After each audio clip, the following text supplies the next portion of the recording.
We put together a fun project using an X-Edge32 powered ESP32 microcontroller, a servo, and a couple of LEDs.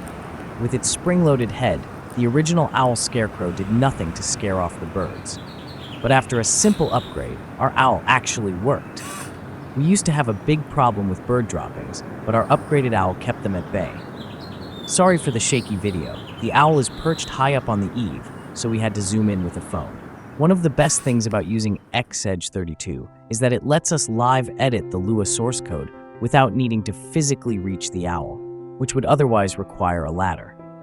Here's another example of servo control, this time using an older version of the IDE.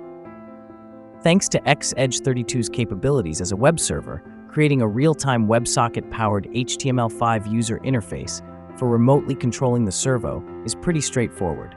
You can also easily synchronize multiple user interfaces.